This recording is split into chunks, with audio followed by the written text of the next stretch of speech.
everyone? It's Books and Looks TV. So today I am going to be talking about 3 points. So I'm going to do my introduction, and then I'm going to talk about gender bias that exists in women's sports. Then I'm going to talk about Angel Reese and how she has opportunities because of her pretty privilege and or futurism, and because of it she's allowed to use her beauty as capital. Thirdly, I'm going to talk about misogynoir and how it exists in women's sports particularly. Then it's going to lead to my overall conclusion. Spice it up a little bit. Without using any other resource, you can't use Google, you can't phone a friend, not even a magazine. Name 5 female basketball players and then type it below. They can be in WNBA, they can be in collegiate sports, overseas, hell, they can be your homegirls. And if you're really struggling, we can expand it to female athletes, WWE wrestlers, tennis players, again, homegirls in the hood.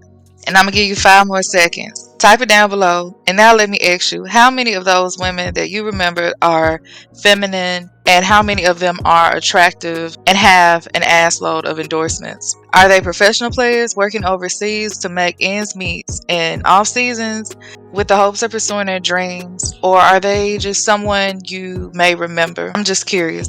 So, again, today I'm going to be talking about the overall discriminations and stereotypes that exist in women's sports, particularly basketball. Today I'm going to use Angel Reese as an example of how women, despite their talent, are usually objectified because of their beauty. I do think she is beautiful and talented. It's just to criticize the overall system of how women are viewed because of their bodies, and I just want to talk about that. My opening question for you all today is, can women be viewed for their talent and athleticism rather than sexualized and still be valued and or marketed? So let's talk a little bit about who Angel Reese is. Maybe if you just toned it down a little. Angel, you're too hood. Angel, you're too ghetto. Actually, I'm none of those things. I'm Angel Reese from Baltimore, where grit, tenacity, and being a dog is my second nature. Where I'm from, when you step on that court, you better be ready to defend your name and your spot. You think there's going to be handouts? There's no handouts. There are no excuses. If I had been a little sweeter, softer, or nicer, I wouldn't be the player I am today. I wouldn't be breaking records. I wouldn't be setting trends. I wouldn't be the double-double queen, the Bayou Barbie, or even just going viral. She blocked that while holding her own shoe. I'm here to put Baltimore on the map for the young girls that are looking up to me where I'm from. So you want me to be nice? Nah, I'm going to play like Angel. I'm going to walk that walk, and I'm going to talk that talk, and I'm going to be passionate and competitive. It paved the way for me, it made a lane for me, and it made me, me. The one and only Angel Reese, the Bayou Barbie, the double-double. So Angel Reese is initially from Baltimore, and she transferred to LSU.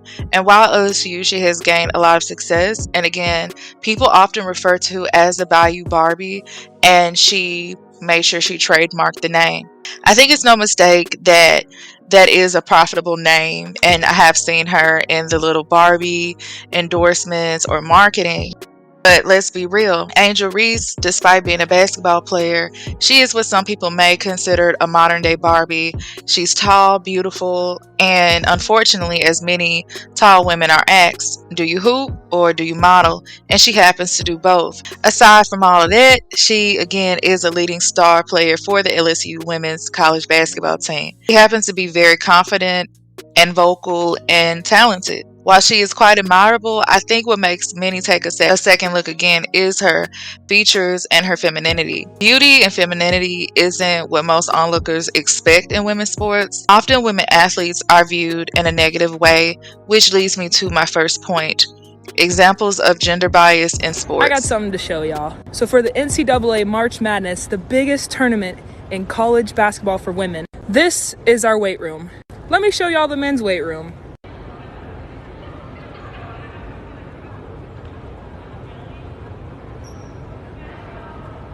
Now, when pictures of our weight room got released versus the men's, the NCAA came out with a statement saying that it wasn't money, it was space that was a problem. Let me show y'all something else. Here's our practice court, right? And then here's that weight room. And then here's all this extra space. If you aren't upset about this problem, It's dinner time, part of it. and we're finally together. It looks like we got some kind of meat here, mashed potatoes and vegetables, a salad, a roll, a fudge brownie. And everyone is saying this is Salisbury steak. How you feeling, Mike? Are you excited? Okay, Mike's gonna try it with me. Ready?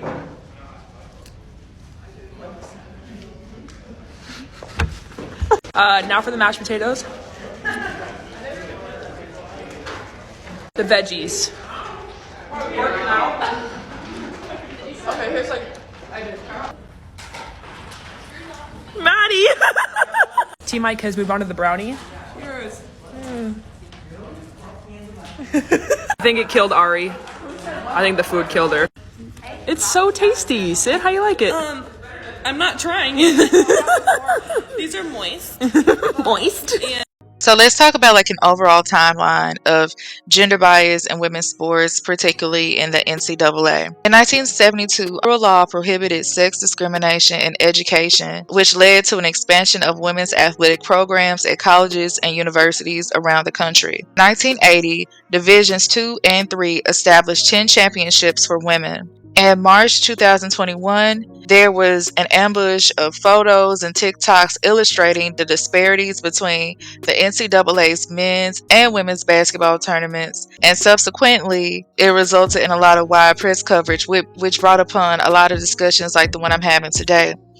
In July 2021, the chairwoman of a congressional committee and 2 other lawmakers saw documents over troubling reports regarding gender inequality within NCAA sporting events. 3 Democratic women U.S. House members wrote a 4-page letter to NCAA President Mark Emmert expressing their concerns over the differential treatment of men's and women's championships events and requested documents connected to those championships. In August 2021, an outside law firm investigated gender disparities between the NCAA's men's and women's basketball tournaments, finding systemic issues. The report recommended that significant reforms to the NCAA's basketball programs, including a combined Final Four tournament for men and women, and changes in the organization's leadership structure, media contracts, and revenue payments. NCAA has been criticized for gender bias in many ways. A report released by a law firm hired by the NCAA to investigate gender disparities among the governing body's championship events found that the NCAA prioritized men's basketball, contributing to gender inequity. So as you can see, there has been ongoing differential treatment between men and women NCAA teams. Of course, people can say like, oh, well, they aren't professional players. But if we think about how much revenue NCAA brings into many colleges, so aside from those unfortunate things, women are also masculinized if they are tall. And unfortunately, that is one of the reasons that some men say they won't watch women play sports. So basically, unless you are beautiful or desirable, and it seems that a lot of men underestimate or undermine watching sports. In that regard, you see how women can be sexualized in sports. Why is it that in WWE, most of those girls come out in bathing suits? Even when you have like boxing tournaments, the women are like dressed very skimpy. If a woman has muscles, like even Serena Williams, they're seen as masculine and unattractive. But the women on WWE, they're often bulky or very toned. Again, I've always noticed when I did watch WWE as a child, someone's clothes was being ripped off. And like, of course, the men would go crazy. Or they would have these crazy stunts of like water and mud. And again, it was just very sexualized. And to me, those examples just prove the bigger point that men do not care about women unless they are being sexualized. And again, that's one of the reasons a lot of men say they will not watch sports. I think a lot of women who happen to be talented and beautiful are often more known. People like Lisa Leslie or Candace Parker, they're not only popular, but again, they're feminine, or they have like this balance of femininity. People like Brittany Griner, like, of course, she has some features that people probably would say are deemed attractive, but overall, she has been very masculized in media, and she hasn't received a lot of empathy compared to other people. In fact, she was even harassed in Dallas airport. But going back to my point about collegiate basketball, as stated in content analysis of Sports Illustrated articles depicting women and men's basketball, of the 121.55 pages of text featuring collegiate basketball, More than 87% highlighted male players, teams, and coaches. Over 3/4 of page space were devoted to college basketball, focused on men's collegiate basketball, whereas 14% of page space relevant to women's basketball. So again, this has been over time. As stated in this article, they tried to examine how are men and women shown in a Sports Illustrated magazine, and of course, it shows that most of the pages were filled with men, and they showed them in the best light. It says of the 32 pages dedicated, the NCAA tournament previewed 27 pages featuring men's basketball, including 2 centerfold championship brackets discussing the league's top teams. I can tell you all day what I think, but this has been research conducted by scholars who have said the same thing that I'm saying.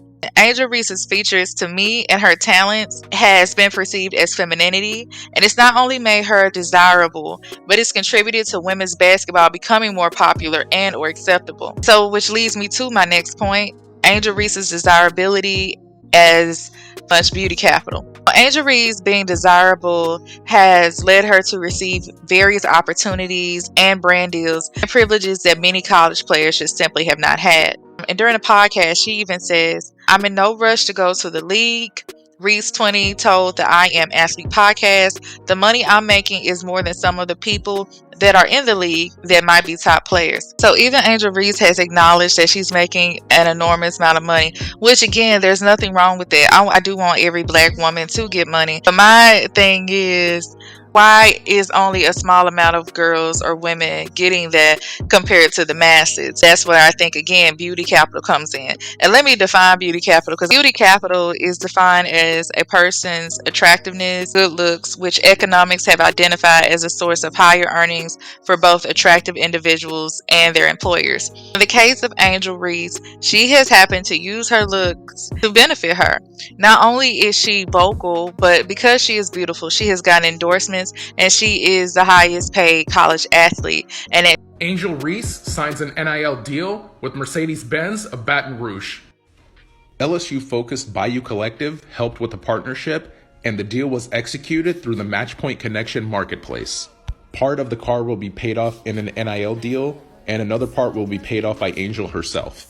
The cost of the EQS 580, which Angel will be driving, begins at $125,000. She has said in this podcast, I Am Athlete, that she isn't in a rush to go to the league because she makes more money than a lot of the top players in the WNBA. So if you're making that much money and you're young, why not just enjoy college? So I don't even blame her for that.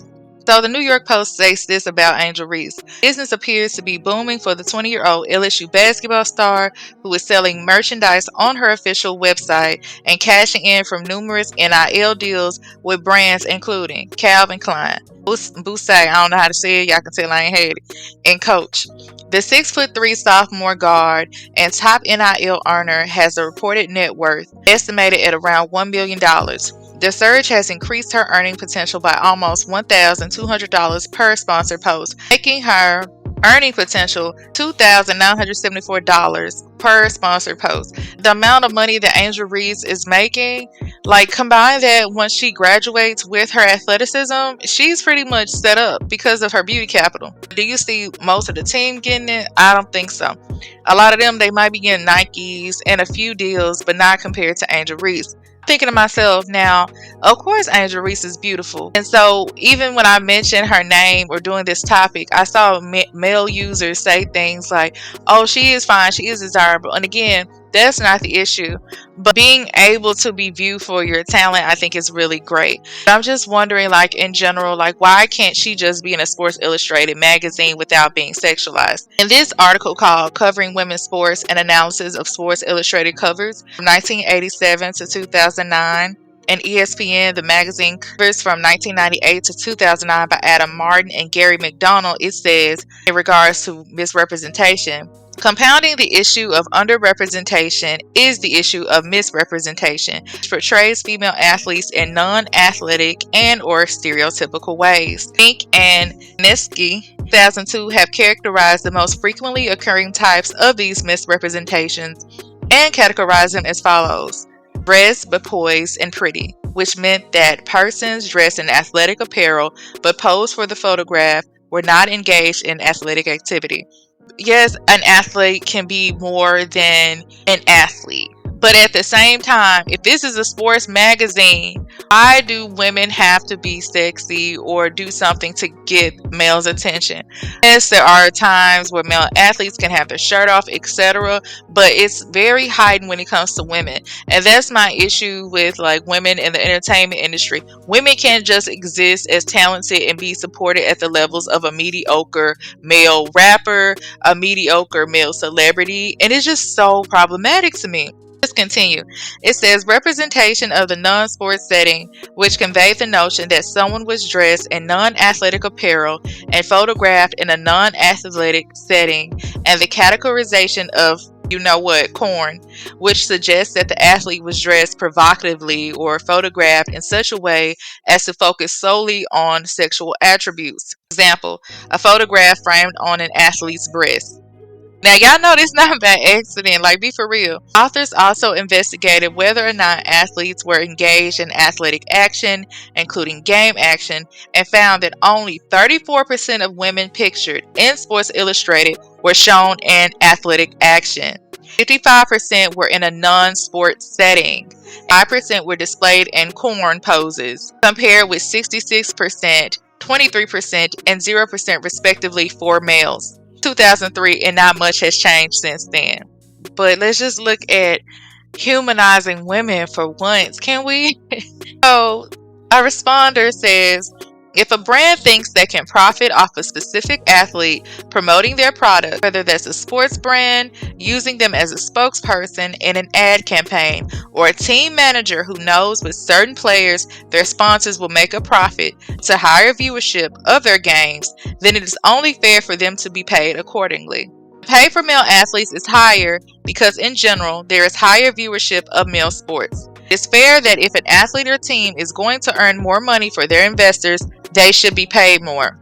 So again, I think that Angel Reese is rather fortunate compared to a lot of her peers and colleagues. In the grand scheme of things, corporations are benefiting more off of her. And that exploitation of women, especially physical labor and the pressure of being twice as good, just isn't fair. Also wondering at what level of pressure does someone like Angel Reese has as a brown-skinned, attractive, and talented woman. I think a lot of times we can see like the glamour of what maybe someone would consider beauty capital, but we really don't understand like what trial she could be facing, whether it could be with her peers or just the pressure on her for being a woman who is so popular. And so I do understand that beauty does come with pain, and though I don't wish it on her and I'm not trying to project it, I think that again, when we only have a few or one person who is seen as this depiction of beauty, that can still put a lot of pressure on someone. Whether it's like the pressures I just said, or it could be something else. I do think that more women should be given opportunities again and not just objectified. Aside from desirability, I'm going to talk about my next point. It's like the double-edged sword, misogynoir, which is often inescapable when you are a black woman. Angel got very much popular because of her retaliation to Caitlin Clark. She simply used the same gesture in the basketball games that Caitlin did, which is what I guess somebody could consider trash talk or distraction. And this whole idea of, oh, Iowa is a white team in the Midwest predominantly, and LSU has like a bunch of women of color. Yes, some are black, but some are mixed, some are different, whatever. So it reflected like two different demographics. A lot of times in sports, unfortunately, there is like a race war or like some type of battle where, oh, this is the great white hope. Not only did race play a big deal in it, to me, Angel Reese was depicted as the angry black woman. Here. So when other people do it, y'all don't say nothing. So this is for the girls that look like me, that's going to speak up on what they believe in. It's unapologetically you. And that's what I did it for tonight. This was for this was bigger than me tonight. It was bigger than me. Twitter is going to go in a rage every time. And I mean, I'm happy. I feel like I've helped grow women's basketball this year. I'm super happy and excited. So I'm looking forward to it. It's like she really didn't get called out for it. As soon as Angel Reese retaliated, the same and or similar thing, that's when things kind of went left. caused, again, a lot of viewers to tune in because they thought, oh, this is dynamic and this is sports. And again, trash talk, trash talk, trash talk. But anyway, let's slow down and define misogynoir. Misogynoir is a term referring to misogyny directed towards Black women, where race and gender both play a role. The term was coined by Black feminist writer Moya Bailey in 2010 to address misogyny directed towards Black, transgender, and cisgender women in American visual and popular culture. The concept of misogynoir is grounded in the theory of intersectionality, which analyzes how various social identities such as race, gender, class, age, and ability, and sexual orientation to relate in systems of oppression. Therefore, race and gender are impactful in how Black women athletes are treated compared to non-Black counterparts. From that, wage disparities, of course, exist amongst women athletes, where you can be masculinized or not valued despite saying, you're having a mental breakdown, or, you just gave birth. It's like no one is accepting your pain as a Black woman. So there is viral post of a mascot for the Denver Nuggets. Says that mascot makes $625,000 a year, while this player annual salary is only $231,000. And a lot of people in the comments were really weird because they were like, "Oh, well, she makes more than the average civilian," and whoop de whoop de whoop, blase blase. It's kind of still like, he's working. What do you mean? It just goes on and on about misogynoir. It's Britney or it's the wage gap. It just seems like that it's often justified because they are Black women. And so you would often hear things like it's a man's game, nasty comments. I'm not critiquing Angel Reese as someone who doesn't deserve what she gets. I am critiquing that you have to be beautiful and you have to be feminine and you have to be sexualized just to earn what you earn. And I'm saying that because it's going to be somebody still in the comments. Girl, no, like, it's just not fair for Black women in sports, period. Say all that to say that Black women, again, are often masculinized because of their height, competitiveness, be real, their outright talent. A lot of times, there are things that Black women have done that they can't even categorize, and so they just penalize them for it. And again, that leads me to my earlier point.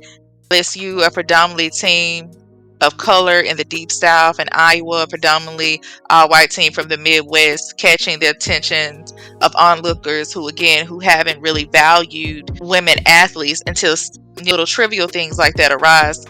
To me, despite Angel Reese being criticized for her sportsmanship and gesture, I can say that you really look at Angel Reese's grind and how she communicates with her fellow teammates. She seems like someone who is really caring and who is what someone should be in sports.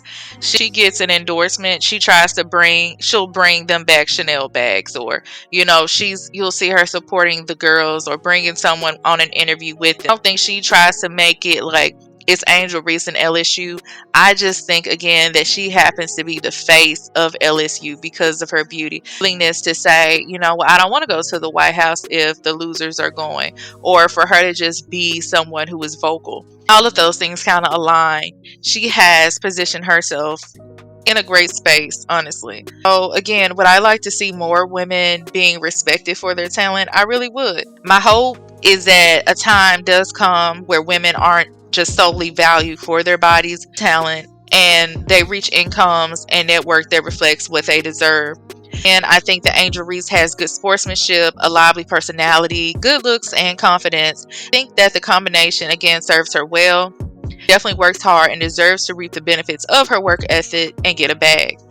Again, there are a lot of women who work just as hard but are not considered pretty for a basketball player. Do not take this video as an attack on Angel Reese. My issue, again, is with the society that we live in and how it tends to devalue Black women who don't meet a certain aesthetic.